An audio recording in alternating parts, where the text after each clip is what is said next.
College is a challenge for any student, but it's an even bigger challenge for international students.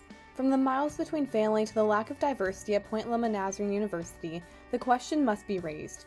Why do people choose the school, and most importantly, why do they stay? Well, my name is Ayana Jade Ellerington. Most people call me EJ.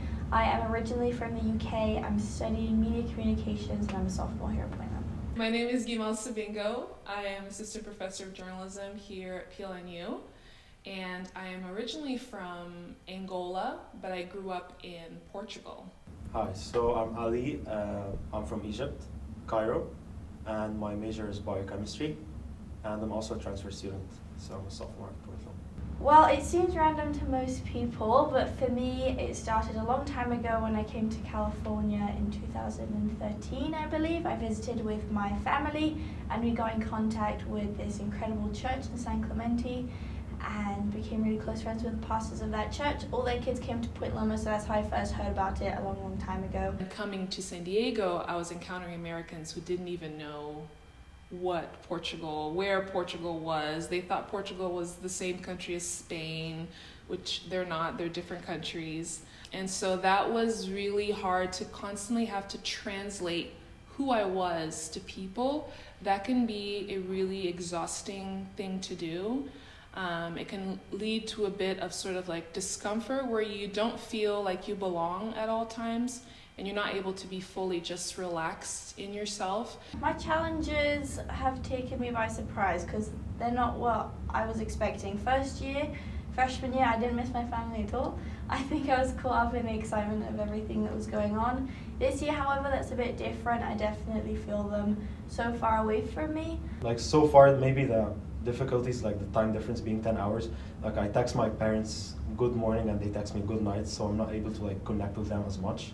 I found out that over Christmas I wouldn't be able to see my grandparents, and I didn't think it would upset me, but I got really upset, like not angry upset, just like sad upset, because I came to terms with the reality that I chose to be here and therefore I chose to distance myself from my cousins, my grandparents, and there was already a separation, but being on the other side of the world, that's huge. So if anything happened to them, it's not like I could fly over, I have school and I have commitments here. Throughout my experience and throughout my life, I've mostly been in predominantly white institutions as a student and as a professional.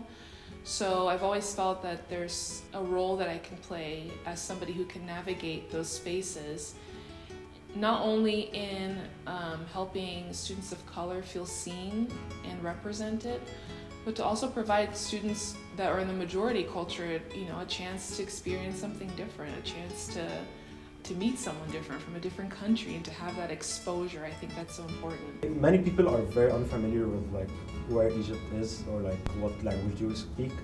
So I've been having like many conversations with the friends I made here, letting them know what my culture is.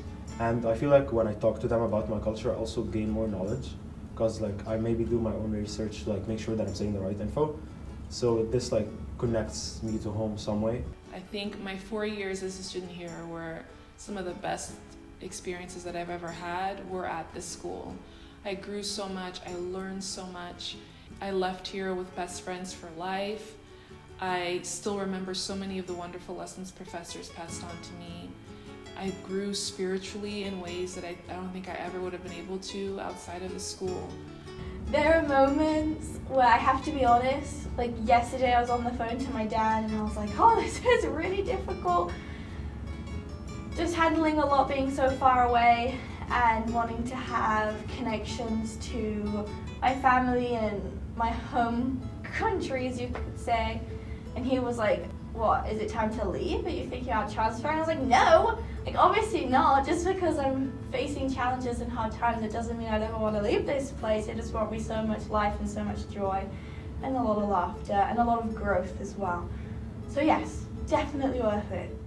For those who have decided to make Point Loma their home, they found the journey to be worth it. However, PLNU still has a long ways to go to diversify its campus.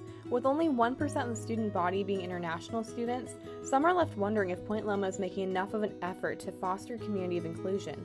We're left hoping that change is made and a more diverse Point Loma is in store for the future.